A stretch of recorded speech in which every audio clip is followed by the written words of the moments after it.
Welcome to the podcast. This show is about the Real Estate Network Training Society community, also known as RENTS. We're a diverse group of investors and our members range from beginners to seasoned pros. RENTS is the only charity real estate education company in Canada, and we're here to help you on your journey to financial freedom using real estate. My name is Sam Perrin. I'm the president of RENTS, and I'll be your host today. I'm a full-time real estate investor who's retired as a police officer at the age of 30 to spend more time with my family. Now I help people create passive income through real estate. As you'll see from the many stories shared on this show, there's lots of roads that will take you to your goals. When you hear the diverse experiences of our guests, I bet that you'll find a path that mirrors your own, and this will inspire you to take the actions needed to build your wealth too. When you become financially free, you're better positioned to make the world a better place, and that's what we're all about. You can send any questions or suggestions for the show to info@rents.website. That's info@rents.website. Enjoy the show. Welcome to the podcast, John. Thanks, Sam, for having me. Yeah, so for our listeners, my guest today is Jons Simcoe, and John has a pretty impressive resume. He's set up over 150 rent-to-own projects, and as a result, he's helped make home ownership a reality for Canadians who otherwise would have not been able to buy a house to live in. And he always strives to put others first in all of his deals. John is the president of the Canadian Association of Rent-to-Own Professionals. And as of the beginning of 2017, he has raised over $32 million of private capital, including other people's RSPs for the rent-to-own program and other buy and hold properties. He's an example of how to use other people's money with integrity, and as a result was nominated for the Canadian Real Estate Wealth Awards Joint Venture of the Year in 2015 and 2016. So very cool resume. John, you may or may not have listened to our past episodes. The whole point of this podcast is so we can get to know our speakers better, and we interview a lot of our members too, but there's just never enough time for networking at the events. So this will be a nice primer so that everybody can get to know you a little bit better. So thanks a lot for joining us. Oh, thanks for having me. I'm excited to be on the show, and I'm excited to be coming at the end of November to do a live presentation to your group. Yeah. It's gonna be fantastic, and there's a lot of interest in the type of real estate investing that you're doing right now. That I get lots of questions from the group, so I'm sure we'll have a packed house. So maybe for those listeners that don't know you, can you start off by telling us a little bit about yourself? So a little bit about myself. Well, when I do love to work on real estate projects, and I've certainly done quite a few different ones. I always try and look at what kind of strategy am I going to use depending on what the opportunity is. A lot of the time I'll either do a rent to own, but sometimes I'll do other things. Sometimes we're raising capital doing what we call a tenant first rent to own, where we're buying a house that they pick and we're putting it out onto the market, or we're buying it from being out in the market, and we're then going to resell it at a predetermined price. Other times I'll do like a sandwich style deal where I take someone else's property, and instead of buying it, I'll still perform a rent to own on it.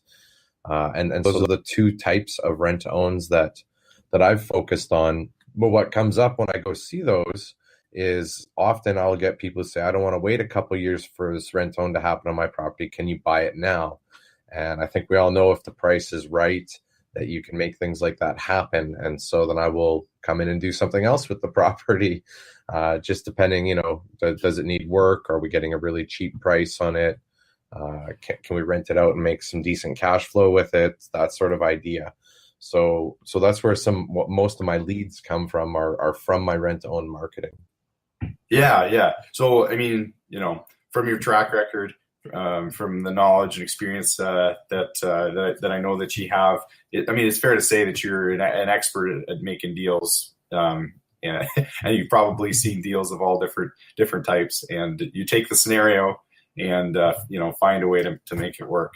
So, well, yeah, like right now, I'm in the process of purchasing a house right now, and we're going to demolish the whole thing and build another one on it, and then just put it up for normal sale, because the price is right, and it's kind of the ugly duckling in a very fancy neighborhood. And so there's an opportunity there, which is completely different than rent to own, but it still works.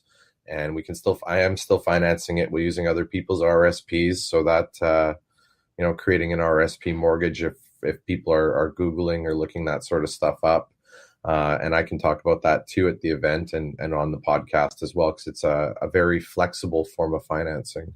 Yeah. And I've tried to explain it to people in the past. I've used it, but it's my explanation is very broad, and I'm sure that you're a lot more familiar with the details. So one thing I really loved about one of your past podcast interviews I listened to with Stefan Arnio was you were talking about how you do everything in integrity, and that's something that you pulled from your experience with being in Taekwondo, and actually a Taekwondo instructor, right? And it sounds like you're a double black belt. Is that right? That is correct. I don't really practice martial arts quite the same as before. I do other things to stay in shape right now. I guess I just haven't found the right club to be in. If I go back to it, I'd love to just be a student, but I did. It was my first business when I was 19. I started with a friend of mine. He was 18, and we started our Taekwondo club.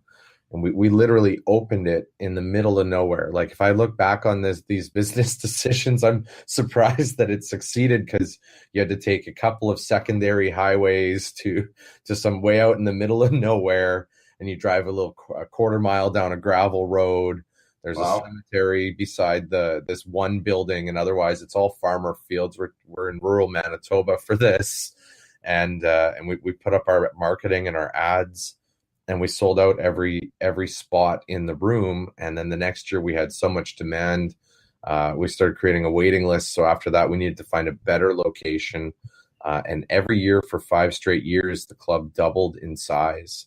And and our next location was across the street from a junior high school and elementary school, and that, like, we saw attendance, and we opened up more lessons for people. Plus, some of the students that I'd been teaching got their black belts, so I turned them into teachers as well, and offered more lessons, because the public just wanted them, and people would drive from, they'd drive reasonable distances. I guess if you're, we had adult students, but the main bread and butter was with kids, and if they're not doing hockey in the wintertime, there's not as many options. So I guess it naturally became a very desired business. And while we're doing that, some of the first lessons we teach, like our white belt, our yellow stripe, and yellow belt students, the very first levels in Taekwondo, is we teach them about the tenets of Taekwondo, which is courtesy, integrity, perseverance, self-control, and indomitable spirit. And the reason we have to teach those is because we're teaching these kids how to hit hard, how to kick hard, and we can't have them misusing what they've learned out there. We can't have them beating up kids on the school playground just because they know how to. Yeah. So we have to make sure the values are right.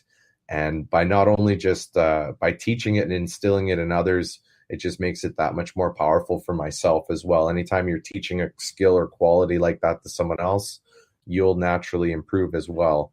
So it's just something that, when you get your black belt, you take this oath, and it's that you're going to live your life in that sort of fashion, and put others first in that regard. And so that's something that when I decided to change businesses after 5 years of the Taekwondo club, I started for the last year of the Taekwondo club, I got into my first real estate deal.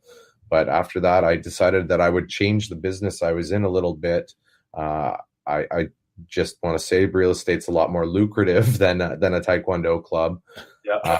Or at least certainly the way I was running it. And I decided I was going to have a business that allowed me to be a little bit free of location, not necessarily tied to always having to go to that one spot. So instead of a brick and mortar business, I can have properties in different cities, and with the right team in place, I can be anywhere I want and doing deals instead of being tied to one spot. So I made the shift towards real estate, and that was 13 years ago.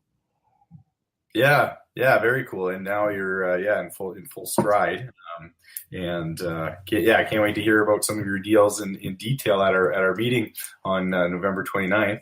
I really like how you took the foundation of Taekwondo, and you brought those characters of integrity, indomitable spirit is probably very important, in our business. And Yeah, you cannot give up, especially at the very beginning.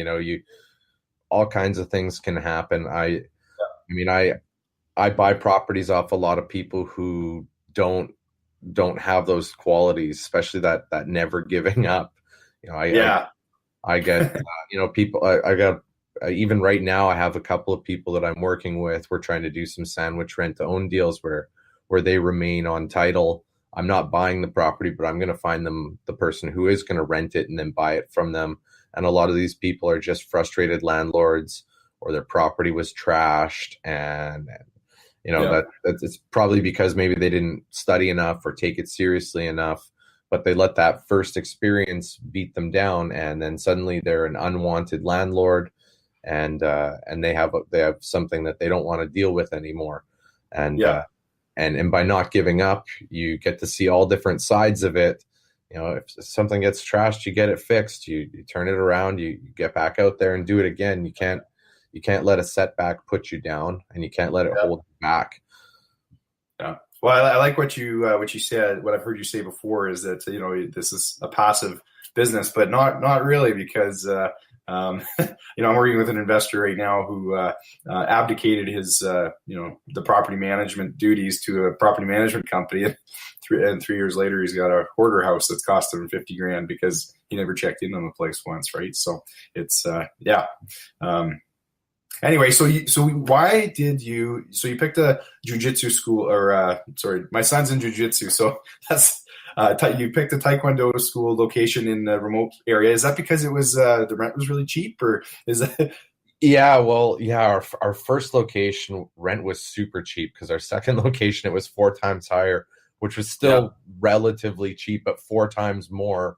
And we picked it because uh, it was in our area. We didn't the second time around looking for location, we went to several places. We had a couple of different places to choose from, but the first one, the reason we picked it was because there was a dance studio that was using the same building on opposite days of the week from us. Oh, okay. So you had a Yeah, they floor. had these like full size mirrors that went up and down the wall. So there was a few perks to the location, but it really was in the middle of nowhere. Yeah, yeah. Cool. Oh, sorry about that. So I guess what I really wanted to get to with the crux of the question, tell me about yourself. Let's hear about young John growing up. How did you come up in the world? It kind of sounds like you came up, maybe similar to me, not a lot of money. But let's hear that story. You grew up in Manitoba, right? Yeah, I would say a fairly middle class upbringing. Both my parents work professional jobs. Uh, Yeah. they are the type of people who are pension earners, who have worked to have that. They're both retired right now, but Okay. they were never into business, real estate investing. It was never anything from them that gave me those ideas. But I had an uncle while growing up, and he was into real estate, and we would see him the odd Thanksgiving and stuff like that. And those little seeds were planted in my head that, oh wow, you can do that. And then years later, when I had the Taekwondo club, the friend of mine who I started it with, I think we were probably about 20, 21 years old. His parents said, gee, like they were avid entrepreneurs, had many successful and less successful businesses over the years. And they said, well, why don't you guys get into real estate together? Seems like you do really good business together. I am still friends with that guy to this day. His name's Jeff. And like I think we went and saw that Venom movie a couple weeks ago when that came Oh, out. Like, we still hang out. We never ended up buying real estate together. He ended up moving to Fort McMurray because he decided he wanted to get a high paying job. And so I stayed in Winnipeg, and I bought my first real estate property, which was also a joint venture with another guy. And I figured that if you can pay all the bills associated and there's some money left over, that just seemed like a passive form of income, which it's not really fully passive, which you learn when you're doing it a lot. But that was where the concept came from. And so the whole time I was in university, I studied architecture at the University of Manitoba. And the whole time I was in there, I just never had enough spare capital to get the real estate deals that I wanted. So the very first year that I was done being in university, I paid off all my student debt. I had fairly minimal student debt, but it's because I had a very strong work ethic, and I would work 2-3 jobs. I would work a job and have my Taekwondo business and be doing my studies. And I did all that to minimize how much debt I went into while going to university. And as soon as I was out, I paid everything off the very first summer. And by September, got my very first property. And so the funny thing is that at that point, Jeff had gone off to Fort McMurray, and he had been there for almost a year. And he came back into town, and, he came to the Taekwondo club for a workout, and, all the kids remember who he is, and he's a popular guy. Oh, Jeff's back, and it's fun. And I remember saying, hey, Jeff, look what I did. I hired more people to replace the lessons he used to teach. I hired some more black belts to teach lessons. I don't even really need to be at the Taekwondo club anymore, but it's not a good idea to just not show up. But I wasn't going there every night of the week, and it was running fine. I had a job in Winnipeg as well. And I said, hey, Jeff, I want to show you my rental property. Like, I'm so proud of this. You've gone off to do what you want to do, and I've gone off and bought the real estate like I said I would. And that property was generating $400 a month that I had to split in half at the time. So I was making $200 a month. And What year was that? That was 2006. Oh, okay. 2000. That's good. 2005, September of 2005, actually. Oh. And so I said, I'm like, look how proud I am, Jeff. Take a look at everything. I did everything I said I was going to do. And he did one thing. He said, hey, John, look what I'm up to. And he showed me his paycheck. He has, like, here it is. Take a look at it. Look at this line item. And I saw how much money he was making. And he's like, I get paid that weekly, not even bi-weekly, every week, like thousands of dollars. What was it, like $5,000 or? Yeah, some of them can be. I mean, pay quite a bit of tax as well. And I said, that does it. I'm making a change. And within like about a month, I had taken 5 days to be able to go to Fort McMurray, check out the place myself, and come back to Manitoba. And at that point, I formed a decision to move to Fort McMurray. I got one of the other instructors to take over the business. It was sold to him, and I left for Fort McMurray as well to get one of those high-paying oil jobs, which I did for 7 years, and I worked it until I was 30 years old, and I saved about 80% of my wages.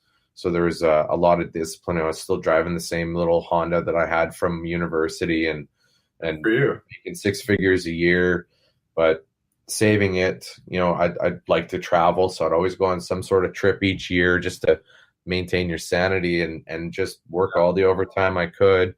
There's really a lot of discipline in those early years, and so that was when I thought I always had to use my own money. And so I did that for about 4 years in McMurray, and then I started to get really confident. I decided to learn more. Like, I now had the capital I needed to buy any course I wanted, to attend any seminar I wanted, to pay for travel. And so that was a huge period of growth for me in knowledge, because that first house deal, nothing went wrong on it. It worked out. And 3 years later, my buddy and I sold it. And what do 26-year-old guys do? They go out and buy Dodge Vipers and Porsches.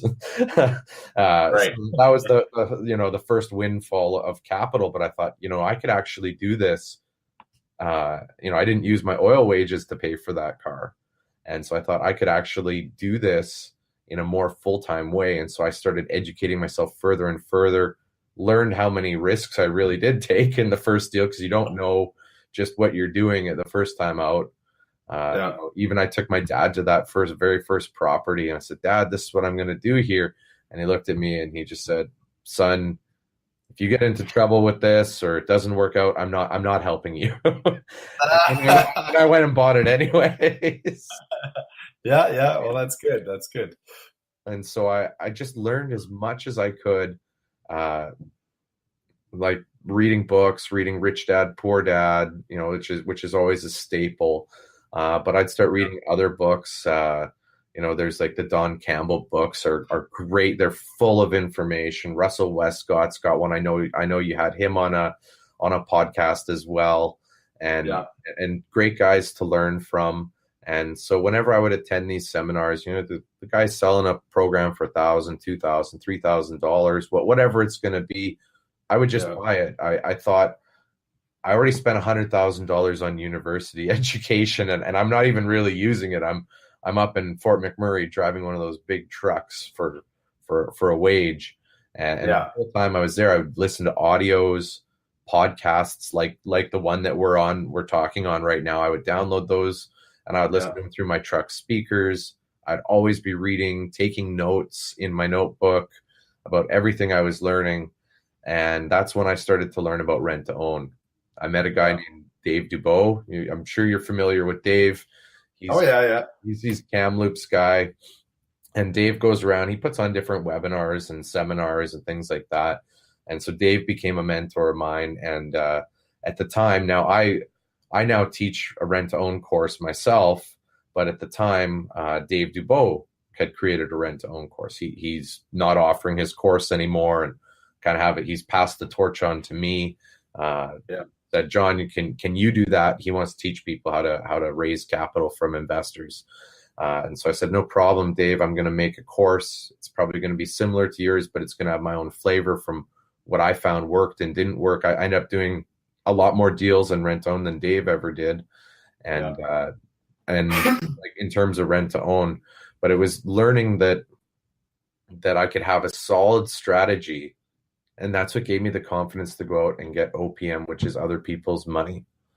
And so now that I had this strategy where we knew the sale price of the home ahead of time before we bought it, we knew the rents ahead of time before we bought it, we knew that we were going to sell it in 2 or 3 years. And I always thought, if my partners didn't like investing in real estate, then they're out in 2 or 3 years. The exit is already set up before we've even purchased the property. And that really attracted me to rent to own. And I thought, this is I thought, geez, my parents are going to be so proud of me. I've gone from architect to now I'm the rent to own, like, guy on one of those commercials, rent to own this house, because there's a lot of slime balls in the rent to own sphere, and not everyone right. But I just thought that I could if I did it right, I could do it right, and I could make rent to own an actual, not frowned upon strategy, but just another way for people to be able to buy a house. And that's all that it really is. Unfortunately, there are some slime balls out there because, if these people don't buy the house, you keep their deposit. And there are people who do unethically set these deals up where these people have no chance of succeeding from the very beginning. And then they keep the house and they keep the deposit. And I mean, I've seen a guy in Fort McMurray do this 7 times on the same house. Yeah. He's doing it on purpose. And I've seen the paper, because I've been called by the people in his rent to own saying, how come this isn't working out for me? And I've looked at his agreements, and he's not giving them a fair chance and to be able to buy. And so that just rubbed me the wrong way. I thought, if I could do rent to own right, where people, this is what I always say, is that we're not in the business of keeping these deposits. We're in the business of providing homes. We will keep the deposit if we have to, but that's a last resort. I'd rather extend a deal, work harder with the people, figure out another solution than keep that deposit. I'd rather them become a homeowner and build a reputation over time of doing that. Yeah, absolutely. Yeah, again, that's your integrity coming through. And I love the Canadian Association of Rent-to-Own Professionals. That's your baby, right? That you created that. Is that accurate? Or yeah, there was 6 of us, and we took that. We had all taken that Dave Dubois. We'd all taken that Dave Dubois training course at the time. We had all met, and we would have these once a year where everyone got together, and then he would try and sell us tools that would help our rent-to-own business out, since we're all trained in rent to own, like websites and other stuff. So he'd put on these once a year events. Sometimes you buy some of the stuff if you think it's helpful for you. Sometimes you pass on it, and so we'd be all getting together, and a couple of us in our first year of trying to do these deals. One of them, his name's Ron Geddert. He was the former president. He's a vice president right now, and Ron Geddert had said, "Well, we need an association to help us out when we're starting out that shows that we're ethical, we're credible, when we hold ourselves to a higher standard than normal people." Yeah. And so the Canadian Association of Rent-to-Own Professionals was formed. It's a nonprofit, and it is Canada-wide. So it started with mostly people from BC and Alberta, but it is now in its 7th year of going. And actually, I just handed the reins over just a couple weeks ago. We had our annual general meeting, and another guy out of Toronto. The guy has probably done about 1,000 rent-own deals. They're a huge company, and other employees in that company have been board members before. And now Terry is the new president, and I've kind of stepped back a little bit because this association isn't just me creating it. It's actually now a living, breathing entity, and it will carry on whether I do anything for it in the future or not. I'm remaining a director for another couple of years just to help Terry transition into his role as president. But It's really cool to have started something and see it actually taking off. And, we always thought if the government were to ever regulate this, because rent-to-own is kind of this gray area, a lot of lawyers don't want to do it, realtors don't want to do it. And so we thought if we could at least hold ourselves to a higher standard, that it would separate us from some of those more sleazy scumbag rent-to-own operators that do exist. And it's a good way whenever I'm like showing a property or with a potential tenant buyer. I have a book that I wrote on rent-to-own, so I always bring a copy of that. It brings credibility. If they question it or think it's a bit of a scam, I bring up the association, and it's usually enough to counter most of their objections and make them feel comfortable to get into a rent-own deal with you. So if anyone's out there doing rent-owns, I would highly recommend carop.ca. Memberships are like $300 a year. It's a nonprofit. I don't get any of this money. It pretty much just goes to pay for the websites and a few of the other things, and you get to use the logo and other things like that to be able to you can access other rent-own operators and ask them for their advice and opinions. Like last night, we had a guy named Wes Rosso. He's a mortgage broker out of the Kelowna area. I know Wes for probably 8-9 years. Wes, yeah. Yeah, the Wes gets around. He networks a fair bit, and what Wes posed a question to our forum just yesterday.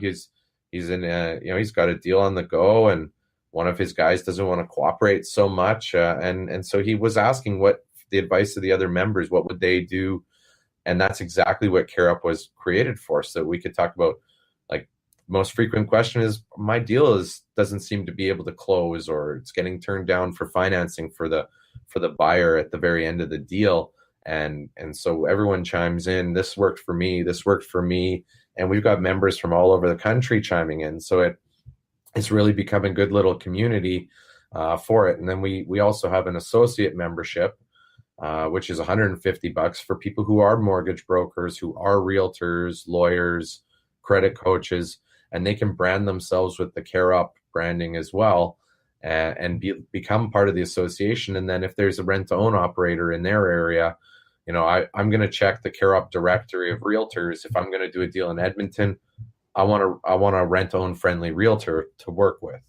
so that you don't have to teach your team members from scratch. Plus, you're working with someone who also has the same ethics and integrity. So that was a lot of fun to create that group. I've traveled all over the country doing presentations for CareUp. It's a lot of fun, and it does separate us from the other people, and it's now, after all these years, that my parents are now proud of me for being the rent-own guy, instead of me being a little bit ashamed of not really using my architecture degree to its fullest. Yeah. So I'll put the Carol.ca link in the. Just getting a little bit of feedback there. Do you hearing that or no? A little bit from yours. Is that better? Any feedback? Just a tiny bit. I can edit this part out. That's okay. How is it now? It's good. Okay. Yeah. So yeah, I'll put. Thanks, John. I'll put the link to the careup.ca in the show notes. And yeah, it sounds like a fantastic organization. I actually one of my business partners, Tyler, and we've got a little budding rent-to-own operating business here in Kamloops. We've yet to do our first deal, but everything's kind of primed and ready to go. So, but yeah. Well, interesting. There is a bronze level membership, even if you haven't done a deal. There's a few levels. They don't cost anything extra, but if you have not done a deal yet, you can still brand yourself with CareUp as a bronze level person. You just and I used to do this position. I wasn't president. I only did that for 2 years, but I used to have a different role for 4 other years where I would take in all the applications and screen them and then present it to the board members for approval to let the person into the association. And all that we'd really be looking for to get in at the most basic level is that you actually have members on your team that will help out the person in buying it. If you don't have a credit coach on your team, then you're probably not going to get a membership. If you do, it means that you really want to help these people, and that will help you out. Plus, and you ask the name of your lawyer and other things like that, just because they just want to make sure that the rent-own operator isn't just like one guy trying to do something, but it's actual team of people trying to help that buyer actually get the house at the end of the day. It's okay to keep a deposit if the person fails, but you got to give them all the support possible. Yeah. You're trying to help people into homes, not steal their a little bit of savings or inheritance that they happen to come upon, right? So yeah. Sometimes that is often the only money that those people have. Yeah, and you're taking it. So it's nice for them to get a house if they're going to be parting ways with their hard-earned capital. Yeah. So John, we got a little bit off track from our question.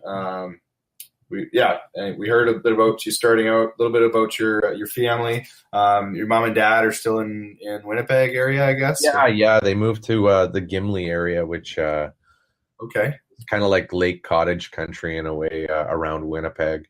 So nice. Yeah.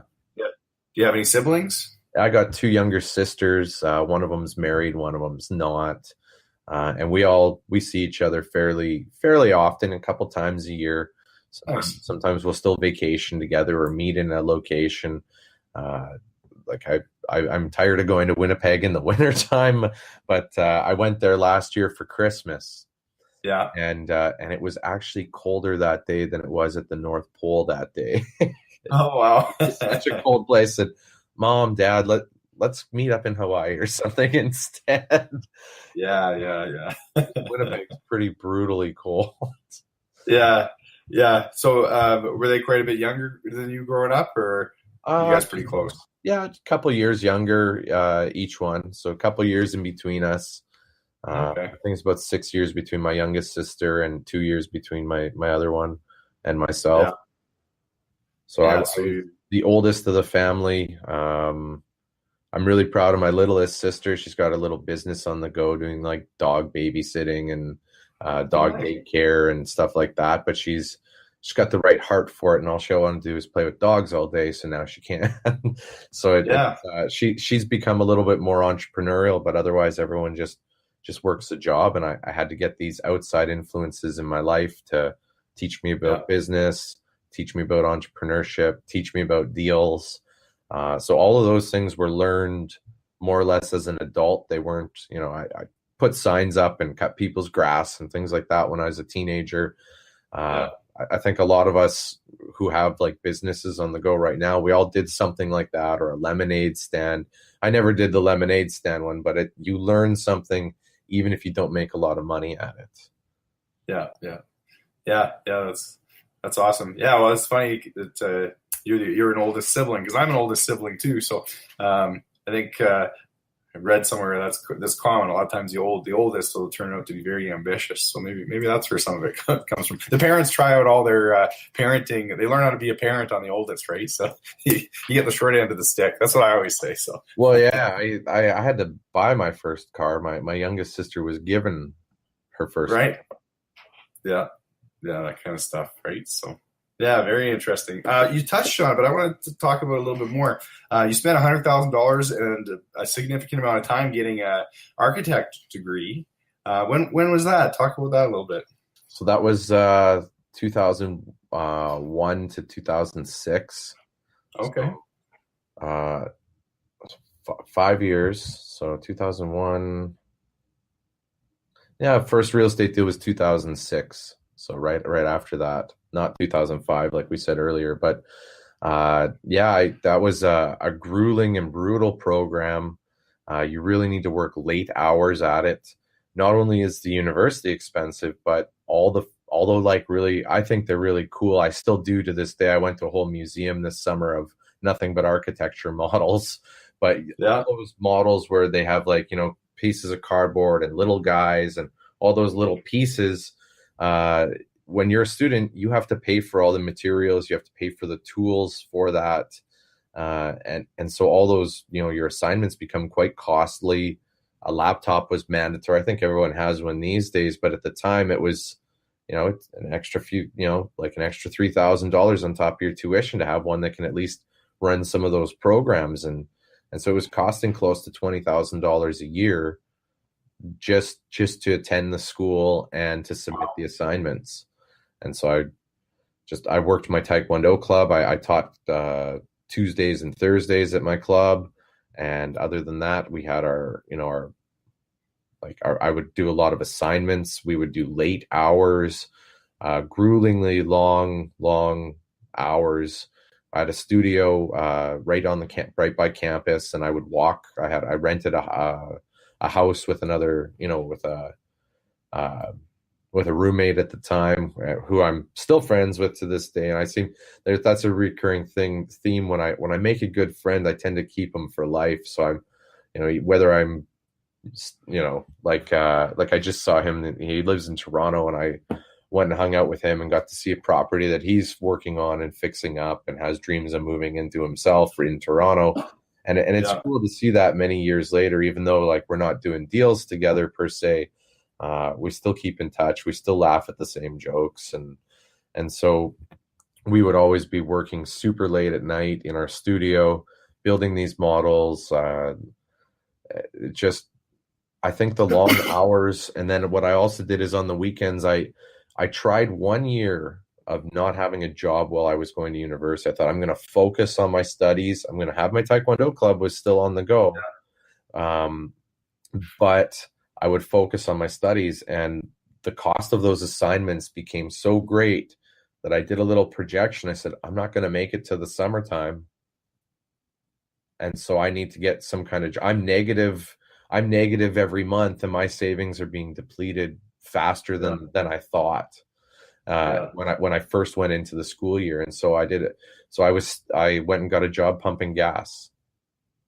Yeah. Wow. And it was the only time in my life I ever worked for minimum wage. I had very good jobs and opportunities when I was a teenager.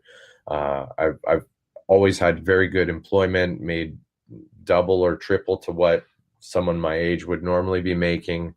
And I would put the hours in. And so I pumped gas, even though I was still negative every month with all those expensive projects. I knew that I could at least make it to the summer where I could go get 3 jobs and work hard again. So there's a recurring theme of being disciplined and working very hard and having something as your goal and just pursuing it relentlessly.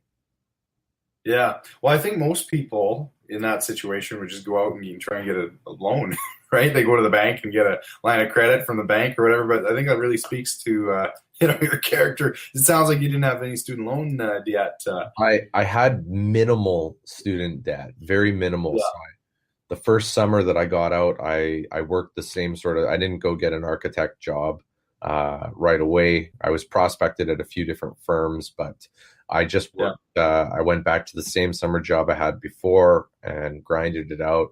And I paid off that student debt that very first summer. Cause I think, what did they give you, like 10 years to pay that thing off, or 15? I forget how the student loans, I'm not sure what they do these days. But you're just amortizing that debt for such a long period of time. And I didn't want to have a loan taking money out of my pocket. Same thing for any cars that I've had. I've never had a car loan for them, except for my very first car. I've never, I had a 2.5-year loan for my first car, and I paid it off in 9 months because I just didn't want to have money coming out of my account. It didn't make sense to me. Yeah. So where did that come from? Because most people don't think that way. It sounds like from an early age you had a big, strong distinction between good debt and bad debt. Where do you think that came from? I think I viewed it as like, I learned, I think, and it comes down to like, my hobby is automobiles, and I do like sports cars. And I took a look at, if I bought the car that was about 7 years old, 7 years old, it seemed to have lost most of its money. And then I was looking at other people around me, and like there's this one girl in high school.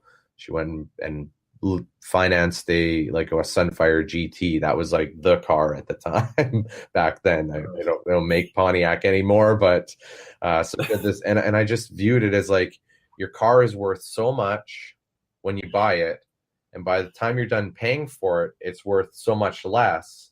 But the actual price that you pay for that car with interest is actually more.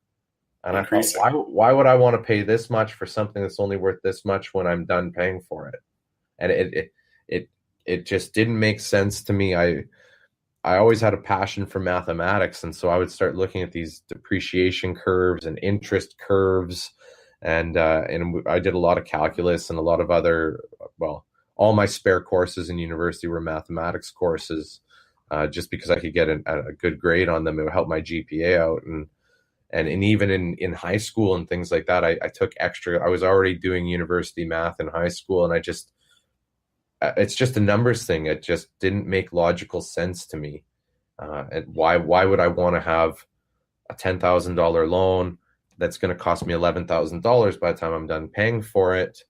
What am I getting out of it? And if I'm getting a $10,000 car, maybe it's only worth $4,000 by the time the loan's paid for. So I just paid $11,000 for something that's worth $4,000, and it didn't make any sense to me.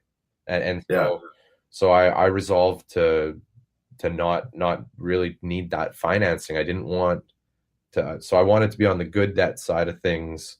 I do believe in like using lines of credit and other forms of debt if you are going to be getting like an investment property, something that can pay for that debt and more. So it does make sense to do that. But to simply go out and have a good time on a credit card just makes zero sense from a financial standpoint. It just always rubbed me the wrong way, and I couldn't understand why some people do that. But What do you know? Why do you know where? Like, was that your upbringing? Your parents parenting you in that way, or did you pick up a book, or was it your uncle, or do you know? Can you pinpoint what it was? So this goes back to, I guess, the middle class upbringing, and my parents, like, they would take us on family holidays every summer. Yeah, and I would watch my dad go into his line of credit on these trips. Right. And then I would watch him throughout the rest of the year paying it off.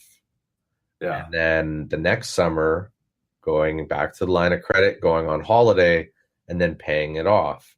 And it was just this vicious cycle that I saw again and again. And I thought, just like the car example, this trip is costing him more than what he's actually paying.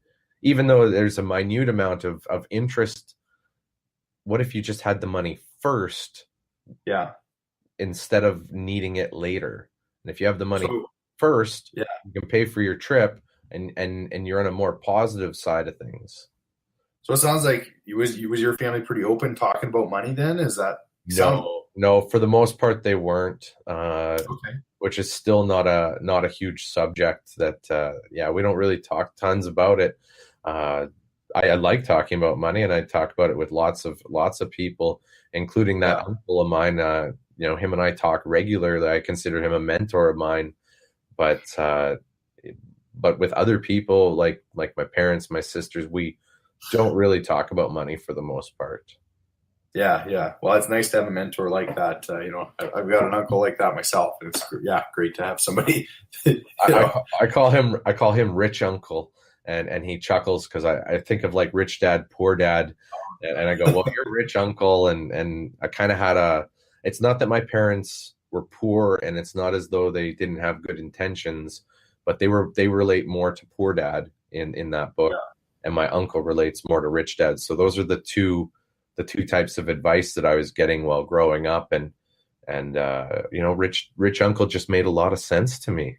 He still does. Yeah, yeah, absolutely. Okay, so yeah, cool to hear about your origins more, and I always love to dive into those, and because a lot of times it really speaks to a person's character and where they're going if you can really understand their origins. So thanks for humoring us, and thanks to the listeners as well. The what I wanted to talk about some more is I mean, it sounds like you really grinding it out for about 10 years there, and that's really common. You work your butt off for 5-10 years, and then you bought a lot of your time back, and you have more choice to where you spend your time. What are you working on now, John? And do you find that's the case? You've found a way to buy a lot of your time back, where you get to choose what you want to do. And are you still working as hard right now as you were in those early days? I would say a little less right now than those early days, which is kind of nice. I do take a little more time to myself. I've learned that you need to take moments to recharge. Like I would grind it right out. I would work. I would have half hour in between one job ending and another one starting, and I'd be driving across the city and really having no time to myself. Whereas like recently this summer, I just went to Europe for 3 months. Very cool. And I went driving around in a camper van and had that whole experience, and still had my business running while I was gone. I had to still check in with people. I only did a couple of deals while I was traveling, the easiest ones that looked the best. But I took some time to unplug a little bit too, and go see the sights, and enjoy the food, see the art, and see the architecture in that old world that's a little bit older than we are here in North America. So I had a lot of fun with that, and I'm back. So I'm doing presentations a lot now again. I've got new deals in my plate. I got a bunch of rent-to-owns on my board that I'm gonna be working on, and then I'm hoping to be able to go out and find some more capital. I don't know. Every time I have a deal and I email my list, it gets funded like within an hour. And first come, first serve. And I've grown this list.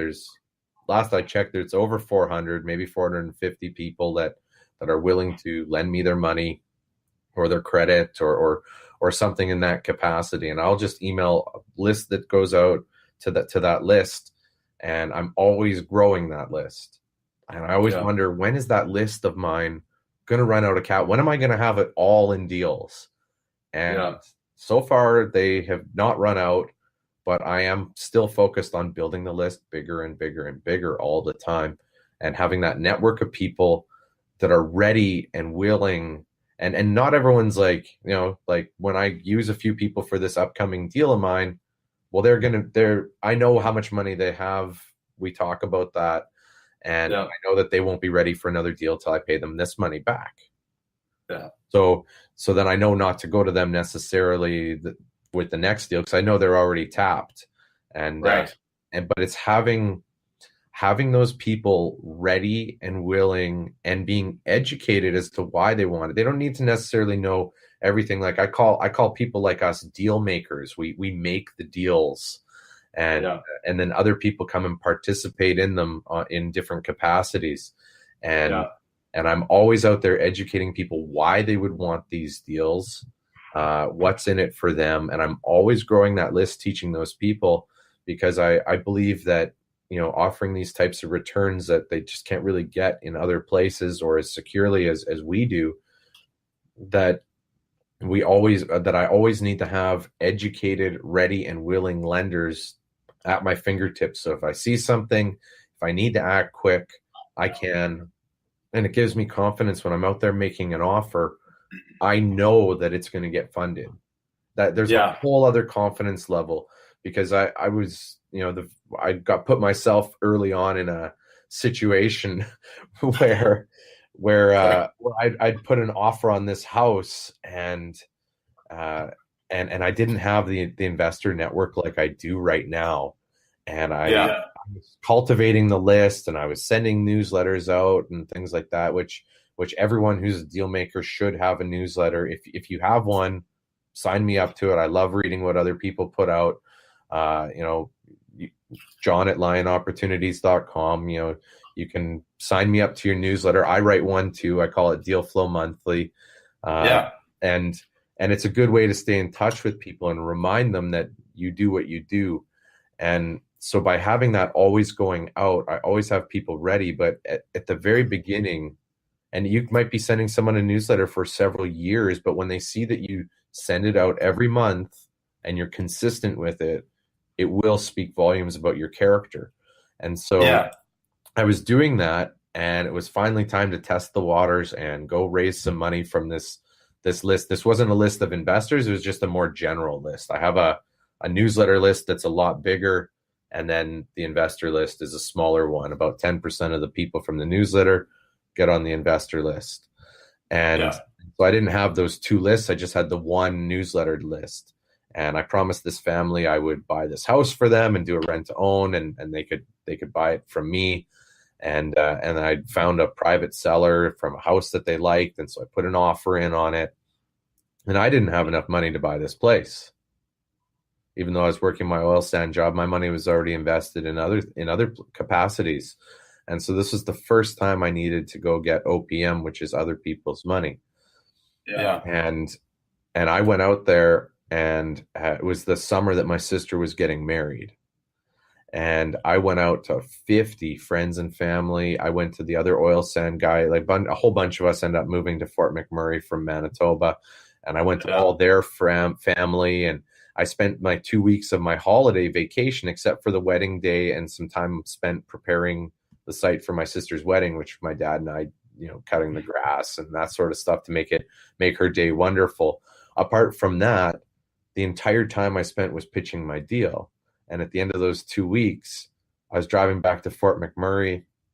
I am in the Porsche at this stage. My first deal has come to fruition, and I've decided I'm going to do all these real estate things. I still have my job.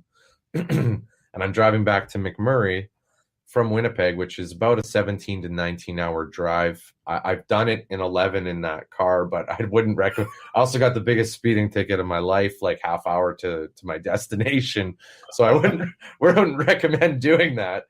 I've calmed down a little bit on the speed front, but you're driving for about 17 hours, and all 50 of those friends and family that I approached with this deal, I made a glossy brochure and had them professionally printed and all these things, and was handing them out and explaining how it worked. Nobody, not one of those 50 people got into the deal with me.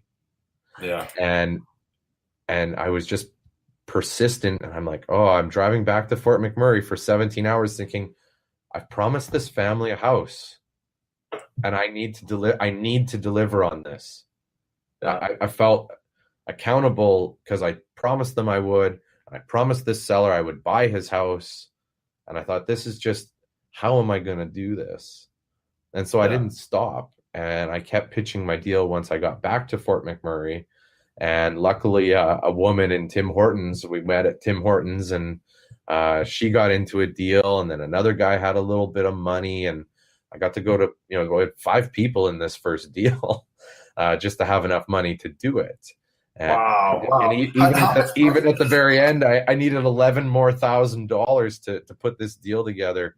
And I went to my buddy Jeff from the Taekwondo club, and he's working. He saves his money. He does well. He's got a good head on his shoulders, and he went to McMurray to get ahead, and he certainly has. And he's very disciplined as well. I said, Jeff, I will pay you this money back from my wages if I need to, but I need to borrow $11,000. And I did pay him off really quickly afterwards, but I did put that deal together. It did work out. I paid money partners in that deal a 20% return because I was just starting out. I didn't have a track record. How much money were we talking about here that you were trying to raise? It was $140,000. Oh, wow. And then was that like a cash purchase of the house, or was that just down payment? That was just a down payment. That was 20% down. And then you were bringing the mortgage. I qualified for the mortgage, yeah. That's incredible. And I guess, but that's a really good lesson. I didn't give up. I had those thoughts, and you're all alone in your car driving for a long time for one entire straight day, going, what am I gonna do? And I came to the resolution that I was not gonna give. I was just gonna keep finding people to pitch this deal to. And I'm like, I tapped out my close network and they all said no. One other thing that was really good that came from that, though, is for many years, from about 18, 19 years old to about 25, 26, I wasn't in contact with Rich Uncle. We had fallen apart. And when we were at the wedding, of course, I went and pitched it to him. We go over to his Mercedes. He's always a Mercedes guy. He's the V12 twin turbo, and we go over to his car, and the folding hardtop one and all that, and I bring out my glossy brochure, and this is like the day before the wedding, and so I show it to him and pitch it to him, and he just takes the brochure and okay. And then at the wedding, we talked a whole bunch. Like during the dinner and things like that. Not necessarily only about the deal, but we have a lot of things actually in common that he appreciates and respects hard work and has worked hard throughout his life. And he knows I'm working hard. He was fascinated by my oil sands job, and he kept asking me questions about like my real estate deal that I'd never even thought of. What if this person doesn't buy it? What if that? And he just got me thinking of these different scenarios. He got the wheel turning, and he never did the deal with me. But after that, we started to talk a little more regularly, because he goes, I didn't realize you were interested in real estate, because he had about 40 or 50 homes and has a bunch of industrial land and things like that he has shops on that he rents out to welding companies and stuff like that. So he's got that going on in his life, and I see it, and I kind of want that too. So it did allow us to rekindle our relationship. And so there were good things that came from me going out. And even though I got all 50 people said no, all 50 people started to know what I was planning to do. And it's years later. It seems like you're trying to do something, and you're working a job, and you're trying to accomplish the goal of getting more properties, putting deals together, and you're working your job, and you're trying to grow your real estate business, and you have all these things going on, taking up your time. And as soon as and you're going only so quickly, and I don't necessarily I have a YouTube video about that I put on my YouTube channel. You can probably just search Jons Simcoe, but I made a video on there where I talk about the tips you should do before you quit your job. When you do quit your job, when that moment does come, suddenly all those people who were like maybe about doing a deal with you, a lot of them turn into yeses. Oh my goodness, this guy is serious. This guy is full time. They treat you differently. So you have to fake it till you make it at the start. But when you do quit your job, suddenly more people come to you. It's amazing. I was telling, I figured, they say go pitch your deal at like dentist conventions and things like that, which can be a way, you see that as like a guy who's busy, makes good money, and can probably participate in your deals. So you go to these dentist conventions and you pitch your deal. Well, I considered myself, when I went to work in the oil sands, I considered that my dentist convention, because everyone there was making 6 figures a year, and working overtime and doesn't have the time to do these deals. And so I would go to work and I would pitch everybody I saw, everyone I was around. I would turn the conversation to real estate. Yeah. And not one of my coworkers did any deals with me while I had that job. Now I just last week had my former foreman call me to sell his house as a rent to own, and I've had coworkers of mine. I've done rent to owns on homes that they've wanted to sell. I've had ones start lending me money, but it was only once I became full time at it that they saw that I was something else. Yeah, well, it adds an element of credibility too, right? So okay, well now maybe real estate does make money. This guy's able to support himself off of it, right? So yeah, so I guess that experience of how difficult it was to find that $140,000 probably gave you the discipline to start building your list of investors and maintaining it until now. You got 400, and it's probably laughable to you that you wouldn't be able to find $140,000 because you probably do that with a couple phone calls now, right? Yeah, we're looking at like just this deal just came across my desk yesterday, and we're just priced. It's just going to be a fix and flip, a pretty basic one, and it's another guy who brought the deal to me. So we sometimes call those bird dogs. So this guy calls me up, John, I got this deal. I need about $75,000 to do it. And I said, okay, well, let what do the profits look like? They look pretty good. I said, I could find that money like that. Boom. Yeah. Very easy. And so I said, well, let's make sure it's a good deal. And once we know all the details, I can pitch it to my network and get this deal done. And to me, the thought of like $75,000 is pretty easy. I know people I could call right now to find it. And it gives you confidence. So you can look at these different deals instead of just looking at a deal and going, well, what if I had this one? And what if I did that one? Everyone that I look at, I know I can do. And I also think like you put that kind of energy out there. I'm not super woo-woo on tons of things, but I do believe that the type of energy you put out comes back. And I go out there with total deal confidence. Yeah. I know my deal. When I'm looking at a place and I'm going to make an offer to a seller, it's a confident offer because I believe in myself. I believe I can find this money.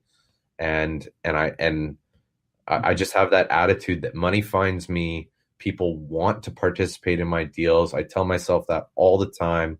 And guess what? It's true. People do want to participate in my deals. They do want to lend. They do want someone experienced doing this for them. And ultimately, having that confidence all the time just sends the right vibes out there. And that's what actually happens. Yeah. And then you're on the flip side where you've got a bunch of people saying, hey, you got a deal? You got this pool of money, you got to be very responsible about how you deploy it. Because you don't want to just throw, you got a big pool of money and you feel like you have to stick it into anything and then you're putting it at risk, right? So you got to be a prudent underwriter no matter how much, because eventually you do get the investors that you've produced good results for, those people you're paying 20% returns. I bet you they were dying to get their money back at work with you. And hey, can I still have 20%? And you're like, oh, sorry, that shit. Oh yeah, all those first people are still doing deals with me. New ones all the time. And in November, one of those first people is getting in another one with me. So right around the time that I'll be doing the presentation to your group. I'll be closing on a property in Ontario, the one we're going to demolish and build a new house on that lot. And so it's, I think it's neat to have all these things happening all at the same time. Like I can be in one city and buying a house in another city all at the same time. And it's a lot of fun. Yeah.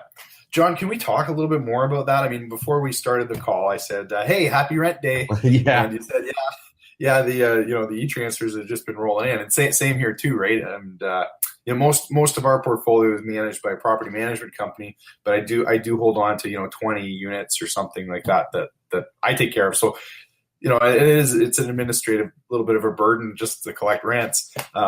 So can you talk about what are you doing right now with your how many properties are you taking care of, or have you outsourced any of it? You want to talk a little bit about that? So right around the time of leaving to that Europe trip for 3 months, I realized that a lot of the work was being done by me. Now, Yeah. the long-term holds that I hold in Fort McMurray, which is a bulk of my portfolio, is up there. I got places in other cities too, and I got people who look after those places in the other cities. So no property is left with Where are you living now? Are you in Fort McMurray? BC at the moment. Oh, you live in BC right now. Okay. So I'm looking in the Kelowna area to find a spot. So I'm just renting a friend of mine's place with my girlfriend at the moment. He does Airbnbs in the summer. He's happy to have someone in the winter, and that'll give me the time to find the right deal in the right spot. So Okay. I don't necessarily believe, like, I own properties in Kelowna, but they're all rented out. I can't go live in them. So, Right. so I moved anyway. here, but in order to make that trip to Europe possible, my girlfriend's European, so going to meet her parents and her family and do all that and spend 3 months over there meant that I'm kind of in this state of transition at this exact moment when we talk about like Robert Kiyosaki's cash flow quadrant. Are you an E, an employee? Are you an S, self-employed? A B, a business owner? Or an I, an investor, where your money works for you? And right now, I always, I first thought you could go from E to I, from high paid oil worker to investor, but that's actually a very slow path if you do the math and figure out how many years it'll take. Even if you're saving 80% of your wages, it's still a slow path. And so then I started to become more of an S, where I'm putting these deals together myself. I might be using a team of contractors to get different things done, maybe cleaners, or I hire a cleaning company when needed. I don't have one on staff at all times. I have a good relationship with one that I've used for years and years and years. I would still take the calls from the tenants. I would still dispatch a plumber if need be.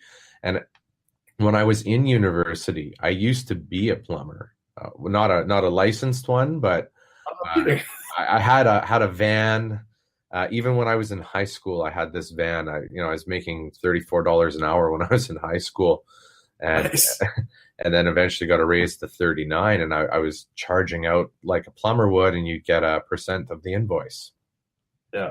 And so I'm fully capable of fixing a lot of these problems, and would still do so at a lot of these properties.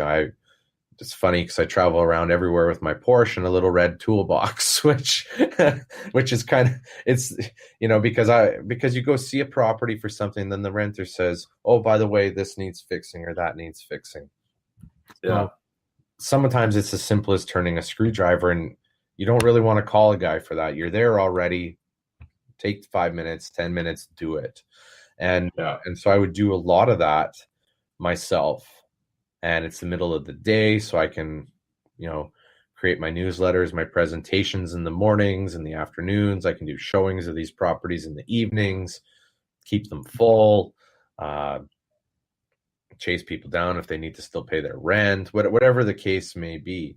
And so I had to put in place a lot more systems in my business while traveling to Europe. And I knew that I wasn't going to go back to McMurray right away when I came back, that I would try this Okanagan lifestyle more for the weather than anything else. But it's raining today, right? Well, yeah, it is. It is kind of gloomy out right now, but I got like a great view of the creek. And here, I'll show it to you here if anyone's watching on the videos. But oh yeah, very cool. Easy to see or not, but it's a beautiful place most of the time.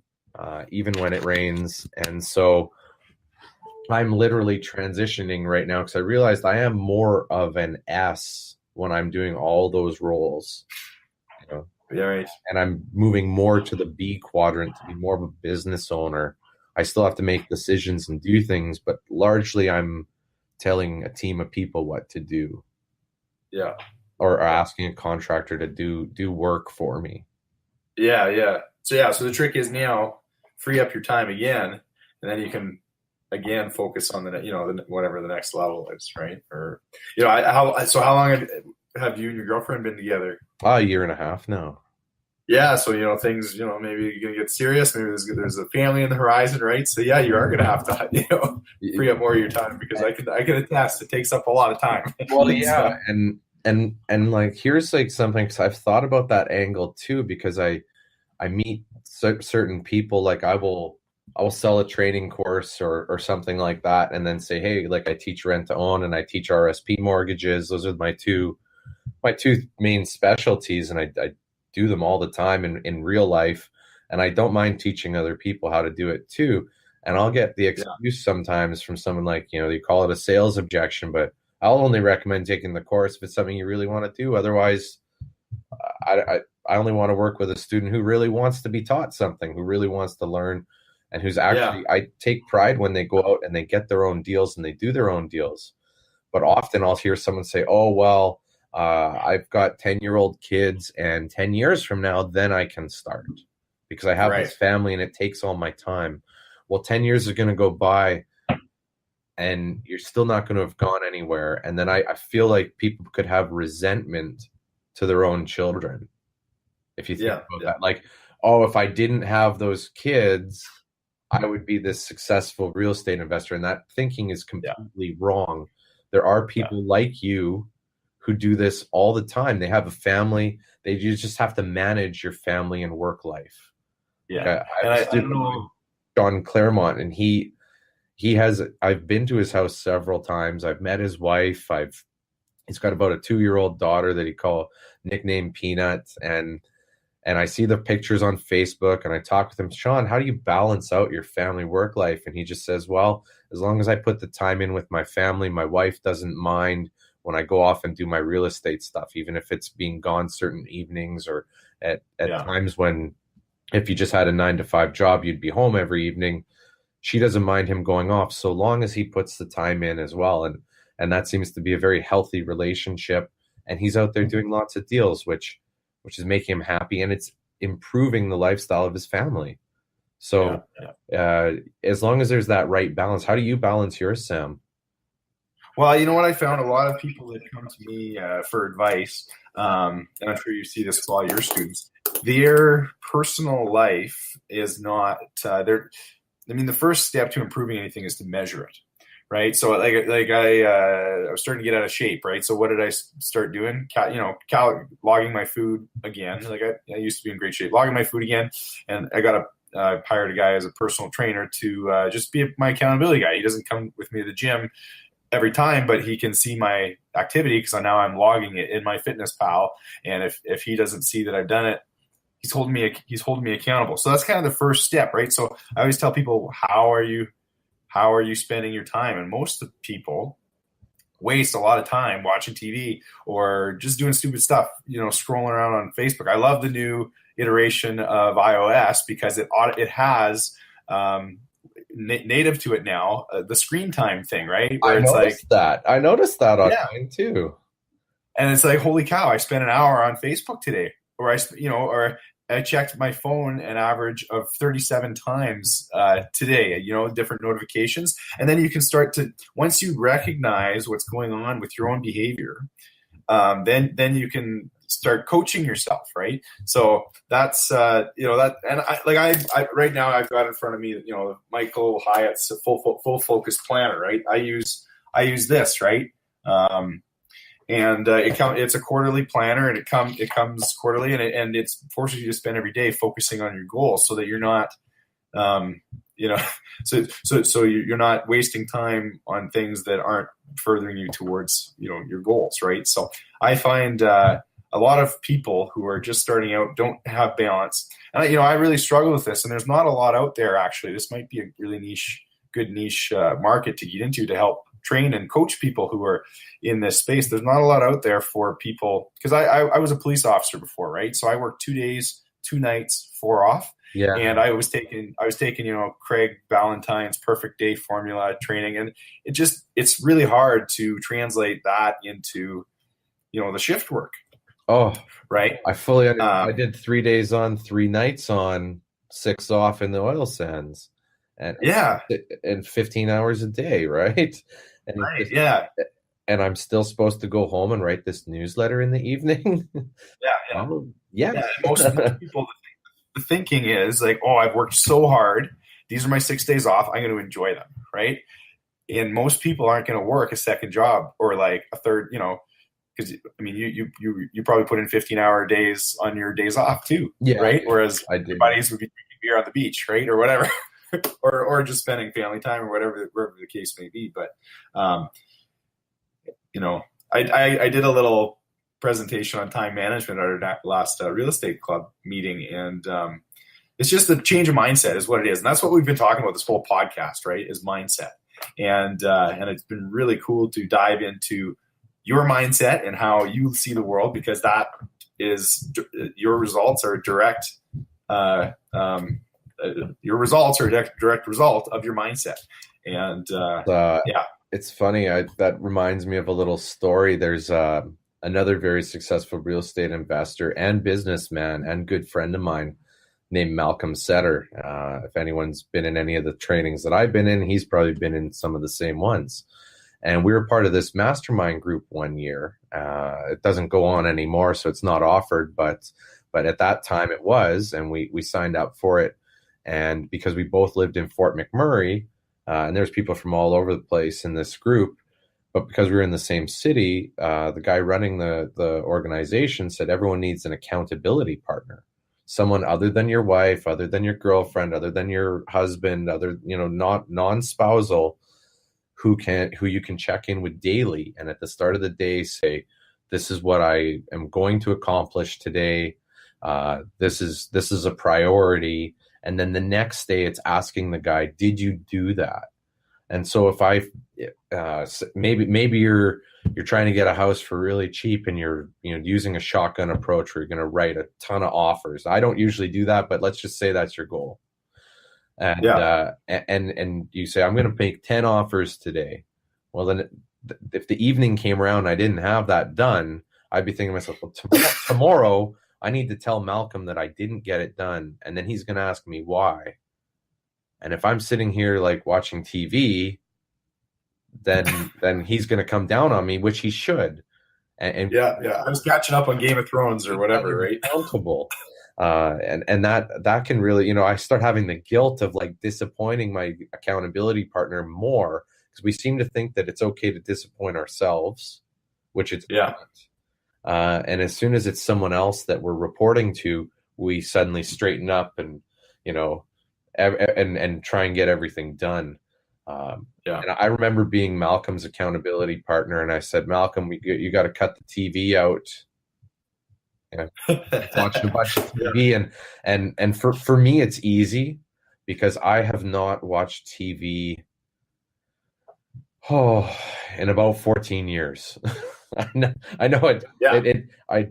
I never I had roommates who would have a TV on or this or that, back in the college days, but I looked at, like, if we watch 30-minute program, 20 minutes of it is the show and the rest is advertisements. Yeah, it's all somebody else's agenda. Yeah. So 20 minutes of my hour is gone. That's a third of my time just for not even watch the show, to watch the other crap that's on it. I just said, that's a waste, and I cut it out. But at the time, Malcolm was watching a bunch of TV, and I said, Malcolm, you need to cut that down. He has an energy company in Alberta. He was trying to get customers, right? It's a thriving company now, but he's trying to get all these customers, and he'd make a few calls and then turn on the TV. And if you make the calls, you might not get through on all of them, but you still need to make them all. So my job was to get him to make all his calls. And he said, okay, John, I'm going to try. He goes, it's easy for you because you're not sucked into TV like everyone else. He said, it's easier for you to say that you shouldn't watch it. I said, well, I'm right. And he says, yeah, I know. And he goes, I will cut all my TV out except for The Walking Dead. He loved that show. He's like, oh my God. And then I ended up, I was like, what's so good about that show? And then I ended up watching it a bunch, from someone's Blu-ray pack or whatever. I didn't get to the end of it all because I just stopped. But it's kind of funny. I said, well, all right, you can have your one show a week, like if you have to, So even if you do watch TV, you just have to limit it. You have to really be conscious about how you're spending your time, and it helps to have an accountability partner. If you've hit all your goals, if you had to call 10 people, nobody answered their phone that night, and your list isn't any longer than that, then yeah, maybe you have hit your calls. Maybe you can watch your program on TV. But if you haven't, and you have that accountability partner, and the partner the next day is going to say, why didn't you make your 10 calls? Oh, I was watching TV. Well, that doesn't fly. I guess you don't care about your goals and your the people that depend on you. You don't care about them, right? Yeah. So yeah. No, it's So I guess that's the main. You find a way, right? So if your goal is sort of in front of you, that people talk about posting them on the bathroom mirror and all over your house in visible places, right? We got a picture of our dream house in the stairwell. I stare at it every day, going up and down the stairs. I probably see it 3 or 4 times a day at least. So all that kind of stuff, right? But dream boards are important too to help keep you motivated. I did the same thing when I went from renting a place in Fort McMurray at the early beginning of my oil sands. I thought I could save money on my rent because rents were just stupidly high in Fort McMurray. And I thought I could save money on my rent if I got one of those camp jobs where they pay for your food and your sleep. And so I did that for like about a year, maybe not quite a whole year. Around 2008, I realized something else. All the camp guys get laid off first. So in 2008, I got laid off 5 times that year. Oh, wow. Okay. Yeah. And interesting. Because like oil wasn't doing as great, and the stock market was crashing in 2008, and all these oil companies were losing their price on their shares, and they were throttling back on their projects. And so it did not end up actually working out to coming ahead. Yeah. I ended up, with money I saved, with the time spent not working, figured it was just easier to just have something consistently going on. And I call it my period of homelessness, because most of these guys on their days off would leave the camp and go to their wives or their kids or, in another city, and they don't live in the area. They just work in the area. And I thought I would save money on rent and just not have a place. Yeah. So I had all my belongings in my car, and then and anywhere I went was with those things. And I made this dream board during that time when I owned investment property, but it was all rented out, and I made this dream board with like nice meals on it, a nice house, some of the things a lot of people do, golfing and skiing. I'm not super into golf, but I put skiing on there. I do love skiing, and some fancy cars. And then I would look at it all the time and all the time and all the time. And within a matter of a couple of years, I looked at that same image and realized every single thing on it had come true. The cars that were on there, I didn't own them all because there was quite a few, but I had a chance to drive every one of them. And some of them I was like I drove a big V12 Lamborghini, and I learned that I don't like that kind of car. I just don't. Yeah. And it's heavy, and it doesn't handle very great. It looks amazing, looks great on a poster, but so you get a chance to try some of those dreams out and decide whether or not you actually like them or not. But I, in one capacity or another, had done everything on that dream board, and it's amazing. So I do believe that motivating yourself like that can help every day. Yeah. And a specific dream board isn't going to work for everybody, but the trick is find different ways that are gonna motivate them. Okay, so just to close out, we've been talking a long time, and I could keep talking forever. I got other appointments to get to, unfortunately. I'm actually going to be in Kelowna later today. Oh, so yeah, it'd be kind of neat to meet in person too. But we can talk about that after the call. Yeah. Just to close things out, quick rapid fire questions. What are you afraid of, and how do you overcome the fear? I'm afraid of not knowing something during a deal, and you can overcome that by education, and you can overcome that by having a strong network of other people who've done it before. Yeah. So if I'm, my rich uncle in that house example, he's demolished and built houses where it made economic sense and then flipped them. So I'm doing a couple deals like that right now. Well, guess who I'm talking to regularly about it? That makes me feel a lot better. I've never done a project like that before. Yeah. But everybody believes in me and I need to do it. So I'm going to surround myself with the right mentor so I can ask him questions if something comes up, and then the fear goes away. Yeah. Yes. Yeah. So the fear of the unknown, but you know how to ask the people that know. So that's awesome. What would you tell your younger self if you could go back to 16 or 18-year-old John? What would you tell yourself? I would say keep working at it, but work a little smarter instead of harder. Because I spend a lot of time just grinding out the per hour. How many hours can I work? What's the highest per hour wage I can earn? And you can get ahead by doing that. Like hard work does help, but working 18 hours a day every day is a recipe for burnout. So take a little bit of time to enjoy yourself along the way. Enjoy the journey. Good advice. And last one's a bit of a technical question, a bit of a teaser for the meeting here in Kamloops that we're having at the end of the month, November 29th.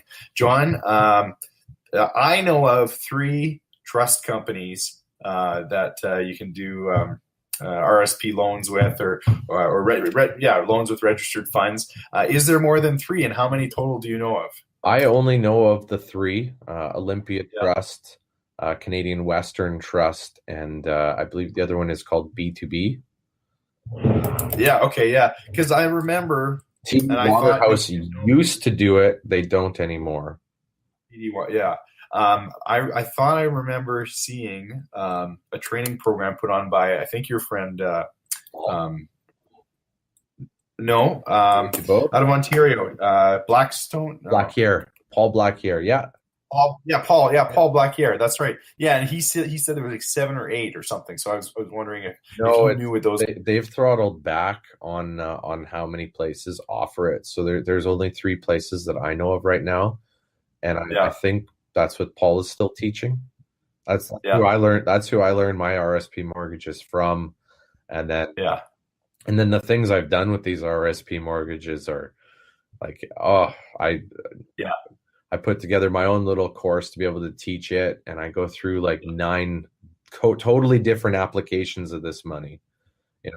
And I performed each of those 9 deal styles several times, and it's really a flexible type of money. But those are the only 3 that I know of, and that I'm teaching.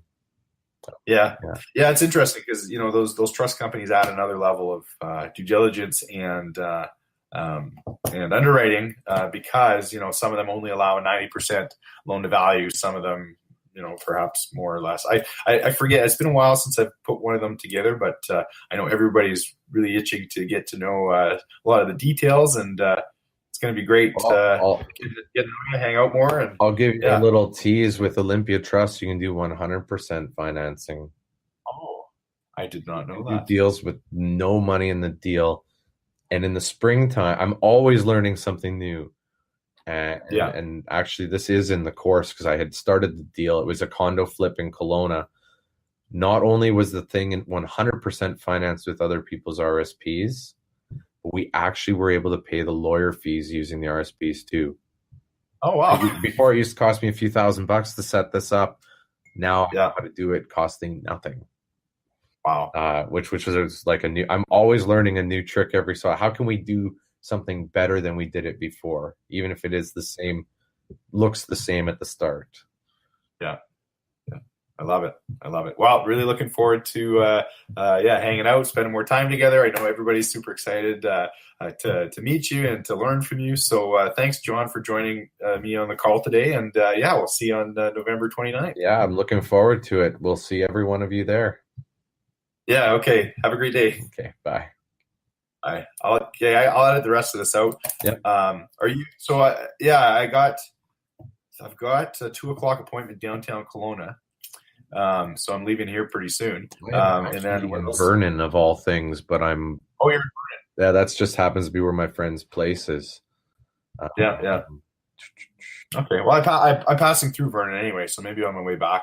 But that'll be later this evening. So give me a call around 7. Yeah, I will. Yeah. I do think there's a good chance of being able to meet up. Yeah, maybe we can catch dinner together. Something at 7:00 or not. If not, some other time. I'll double check. I think I was trying to set something up, but I don't think I've heard back from the guy yet for it. But I do think there's a good chance we can meet up. Just send me a message. Yeah, let me know. Yeah, I've got a 5:30 at downtown Kelowna as well. So okay. Coming back to Kamloops, I'll be going through Vernon. Yeah, if you got the time to do that, how long does it take to go from Vernon to Kamloops? Oh, an hour and a half. So, without keeping you out all night. Yeah, well, my wife knows I'll be home late tonight anyway, so it helps to have the support of her like that. Yeah. Thursdays and Fridays are my work days, so yeah, it's good to have that done. I was in a toxic relationship before the previous girlfriend. Why do you do all this real estate stuff? Why aren't you home for dinner at 5? Why, like, everything was like anti-motivating, right? Why don't you sit at home and watch TV with me? And like, and it's not what I like to do. And like, versus the girl I have now is like, oh, this is awesome. I'm learning all these things. Let's go on adventures instead of watching TV. And, tell me more about that deal or something. And it's quite a refreshing difference to have that support versus like having anti-support. Yeah. Is she in Vernon or no? You guys? Oh, she is. Oh, nice. What part of Europe is she from? Holland. Oh, wow. Very cool. Yeah. I'm sure there's a really neat story how you guys met too. So. Yeah, she came to Fort McMurray, which is not usual. Came to work on a work visa for a year, and we met, and yeah, here we are. Awesome. But I'll let you get to your day, and we'll probably grab a coffee later. I think I can make that work. Yeah, that'd be awesome. I love that. So, okay. I'll send you a text. All right, sounds good. Thanks, John. Nice chatting. Talk later. Bye. Yeah, bye.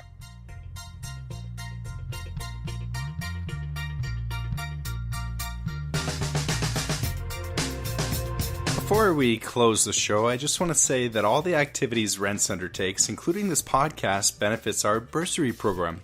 We've given thousands in bursaries to post-secondary students in real estate-related fields of study. And in that light, I'm asking that wherever you're listening to this, please comment and let us know what you think, good or bad. You're also invited to our next meeting for free. You'll learn something new from one of our speakers and even have a chance to pitch your deal. Do you need cash? Are you looking for property to buy? Share what you're missing with the group and watch your business grow. At recent meetings, there was over $1,500 in finder's fees handed out just for providing a name and a number to someone who is selling a property. There's always at least $1 million in the room looking for the right opportunity, so this is your chance to pitch your deal. You never know where you're going to meet your next joint venture partner. If you're new to real estate investment, we want to hear from you too. You have unique talents and experiences that we can all benefit from, so please come share. You'll have the opportunity to learn the business and meet other like-minded people looking to make the world a better place. Remember that everything you want is in the hands of others, so come learn how to serve them. Lastly, we ask that you leave us a 5-star review. This will help others who need unbiased real estate education find us. To join us in person or online, please email info@rents.website. That's info@rents.website. See you next time.